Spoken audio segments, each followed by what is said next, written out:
Hello, everybody. Welcome to today's Reading Through the Bible in 365. Today we are going to be focusing on Exodus chapters 12 and 13 and Matthew chapter 16. So we're going to go ahead and get started in Exodus with chapter 12. While the Israelites were still in the land of Egypt, the Lord gave the following instructions to Moses and Aaron. From now on, this month will be the first month of the year for you.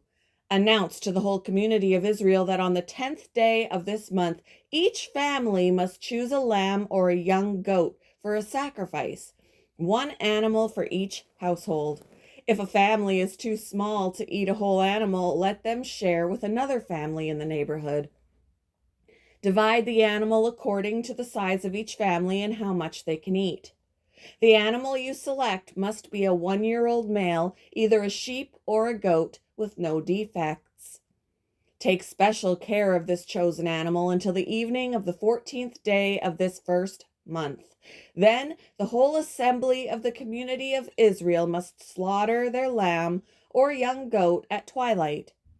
They are to take some of the blood and smear it on the sides and top of the door frames of the houses where they eat the animal.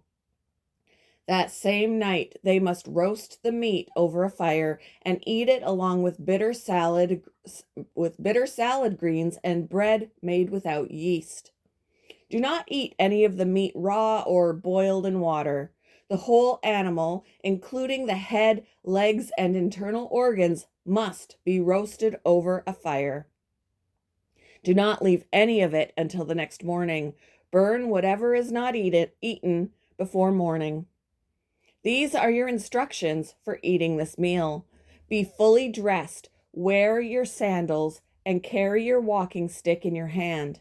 Eat the meal with urgency, for this is the Lord's Passover. On that night, I will pass through the land of Egypt and strike down every firstborn son and firstborn male animal in the land of Egypt. I will execute judgment against all the gods of Egypt, for I am the Lord. But the blood on your doorposts will serve as a sign, marking the houses where you are staying. When I see the blood, I will pass over you. This plague of death will not touch you when I strike the land of Egypt. This is a day to remember. Each year, from generation to generation, you must celebrate it as a special festival to the Lord. This is a law for all time. For 7 days, the bread you eat must be made without yeast. On the first day of the festival, remove every trace of yeast from your homes. Anyone who eats bread made with yeast during the 7 days of the festival will be cut off from the community of Israel. On the first day of the festival and again on the 7th day, all the people must observe an official day for holy assembly. No work of any kind may be done on these days except in the preparation of food. Celebrate this festival of unleavened bread, for it will remind you that I brought your forces out of the land of Egypt on this very day. This festival will be a permanent law for you. Celebrate this day. Celebrate this day from generation to generation. The bread you eat must be made without yeast from the evening of the 14th day of the first month until the evening of the 21st day of that month. During those 7 days, there must be no trace of yeast in your homes. In your homes. Anyone who eats anything made with yeast during this week will be cut off from the community of Israel. These regulations apply both to the foreigners living among you and to the native-born Israelites. During those days, you must not eat anything made with yeast. Wherever you live, eat only bread made without yeast. Then Moses called all the elders of Israel together and said to them, "Go, pick out a lamb or young goat for each of your families and slaughter the Passover animal. Drain the blood into a basin. Then take a bundle of hyssop branches and dip it into the blood. Brush the hyssop across the top and sides of the door frames of your houses, and no one may go out through the door until morning. For the Lord will pass through the land to strike down the Egyptians. But when he sees the blood on the top and sides of the doorframe, the Lord will pass over your home. He will not permit his death angel to enter your house and strike you down. Remember, these instructions are a permanent law that you and your descendants must observe forever. When you enter the land the Lord has promised to give you, you will continue to observe this ceremony.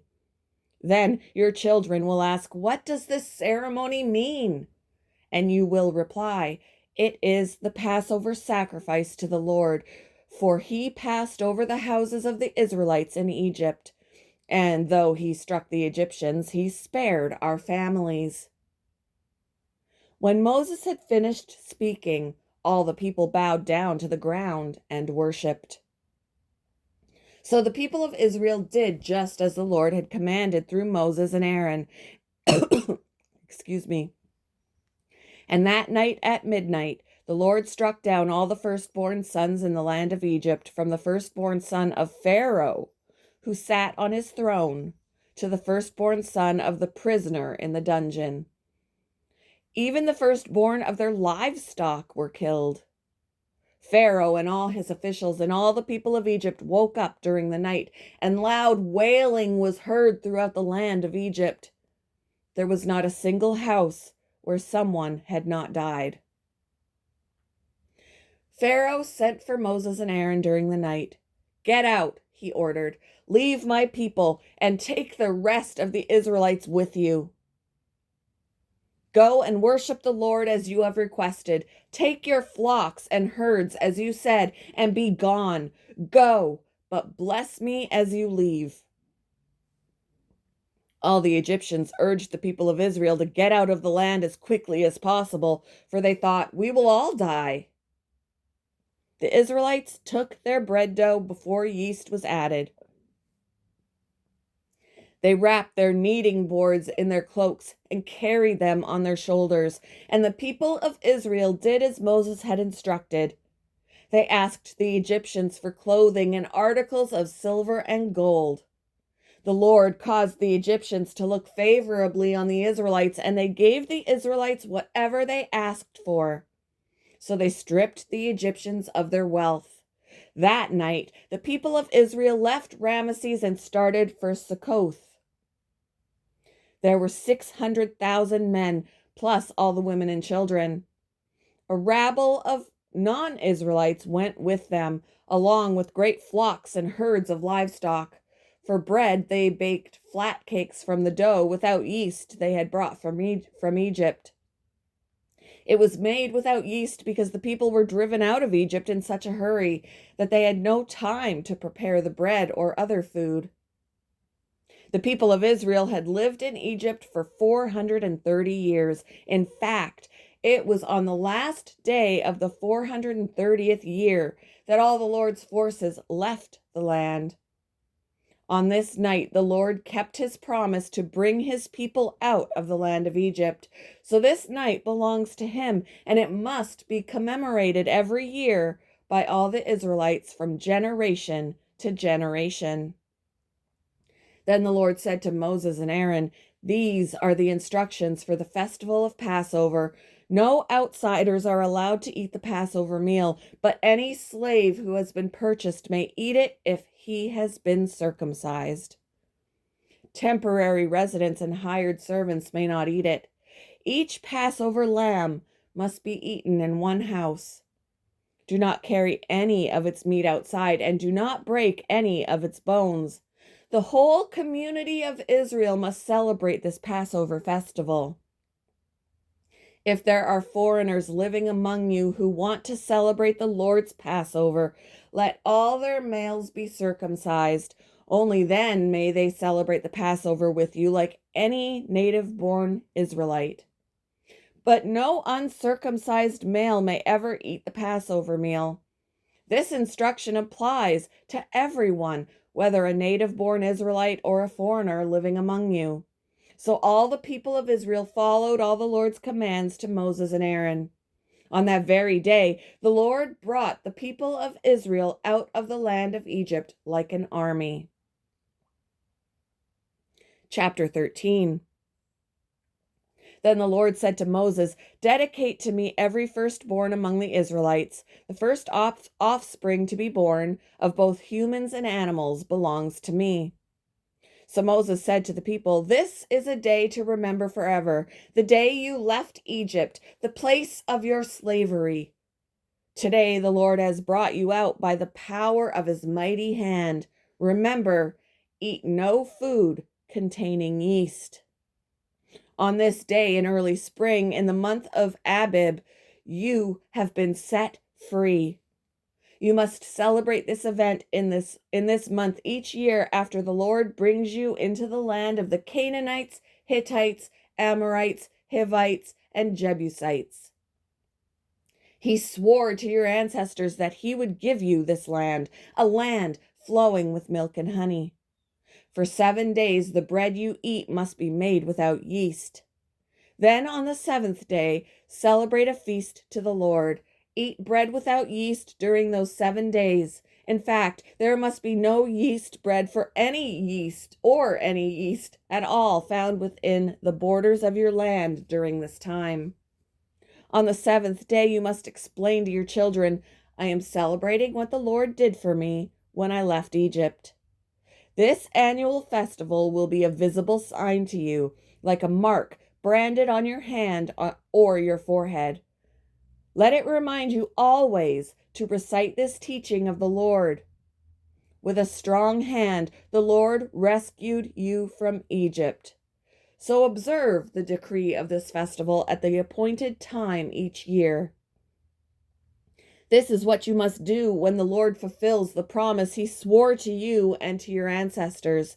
When he gives you the land where the Canaanites now live, you must present all firstborn sons and firstborn male animals to the Lord, for they belong to him. A firstborn donkey may be bought back from the Lord by presenting a lamb or a young goat in its place. But if you do not buy it back, you must break its neck. However, you must buy back every firstborn son. And in the future, your children will ask you, "What does all this mean?" Then you will tell them, "With the power of his mighty hand, the Lord brought us out of Egypt, the place of our slavery. Pharaoh stubbornly refused to let us go, so the Lord killed all the firstborn males throughout the land of Egypt, both people and animals. That is why I now sacrifice all the firstborn males to the Lord, except that the firstborn sons are always bought back. This ceremony will be like a mark branded on your hand or your forehead. It is a reminder that the power of the Lord's mighty hand brought us out of Egypt." When Pharaoh finally let the people go, God did not lead them along the main road that runs through Philistine territory, even though that was the shortest route to the promised land. God said, "If the people are faced with a battle, they might change their minds and return to Egypt." So God led them in a roundabout way through the wilderness toward the Red Sea. Thus, the Israelites left Egypt like an army ready for battle. Moses took the bones of Joseph with him, for Joseph had made the sons of Israel swear to do this. He said, "God will certainly come to help you. When he does, you must take my bones with you from this place." The Israelites left Succoth and camped at Etham on the edge of the wilderness. The Lord went ahead of them, guided them during the day with a pillar of cloud, and he provided light at night with a pillar of fire. This allowed them to travel by day or by night. And the Lord did not remove the pillar of cloud or pillar of fire from its place in front of the people. Moving on to Matthew chapter 16. One day the Pharisees and Sadducees came to test Jesus, demanding that he show them a miraculous sign from heaven to prove his authority. He replied, "You know the saying, 'Red sky at night means fair weather tomorrow.' Red sky in the morning means foul weather all day. You know how to interpret the weather signs in the sky, but you don't know how to interpret the signs of the times. Only an evil, adulterous generation would demand sorry, guys. Only an evil, adulterous generation would demand a miraculous sign, but the only sign I will give them is the sign of the prophet Jonah. Then he left them and went away. Later, after they crossed to the other side of the lake, the disciples discovered they had forgotten to bring any bread. "Watch out," Jesus warned them. "Beware of the yeast of the Pharisees and Sadducees." At this, they began to argue with each other because they hadn't brought any bread. Jesus knew what they were saying, so he said, "You have so little faith. Why are you arguing with each other about having no bread? Don't you understand even yet? Don't you remember the 5,000 I fed with 5 loaves and the baskets of leftovers you picked up? Or the 4,000 I fed with 7 loaves and the large baskets of leftovers you picked up?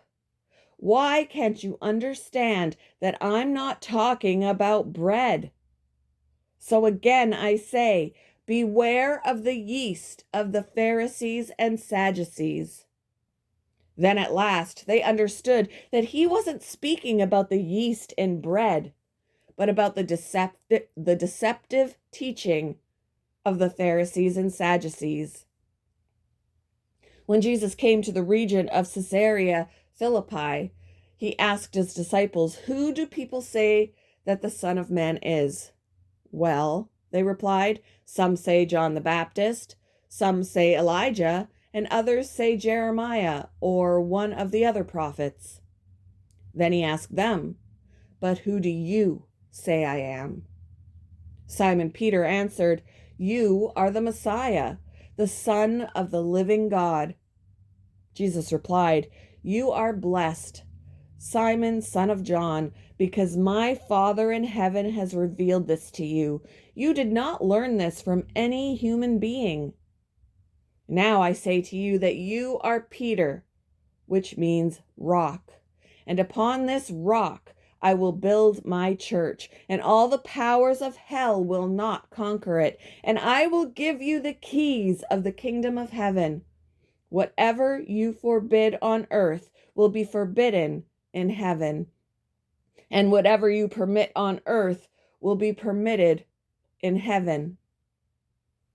Then he sternly warned the disciples not to tell anyone that he was the Messiah. From then on, Jesus began to tell his disciples plainly that it was necessary for him to go to Jerusalem and that he would suffer many terrible things at the hands of the elders, the leading priests, and the teachers. Oh, yeah, I didn't finish the sentence, so let me start. From then on, Jesus began to tell his disciples plainly that it was necessary for him to go to Jerusalem and that he would suffer many terrible things at the hands of the elders, the leading priests, and the teachers of religious law. He would be killed, but on the 3rd day he would be raised from the dead. But Peter took him aside and began to reprimand him for saying such things. "Heaven forbid, Lord," he said, "this will never happen to you." Jesus turned to Peter and said, "Get away from me, Satan. You are a dangerous trap to me. You are seeing things merely from a human point of view, not from God's." Then Jesus said to his disciples, "If any of you wants to be my follower, you must give up your own way. Take up your cross and follow me. If you try to hang on to your life, you will lose it. But if you give up your life for my sake, you will save it. And what do you benefit if you gain the whole world, but lose your own soul? Is anything worth more than your soul? For the Son of Man will come with his angels in the glory of his Father and will judge all the people according to their deeds. And I tell you the truth, some standing here right now will not die before they see the Son of Man coming in his kingdom."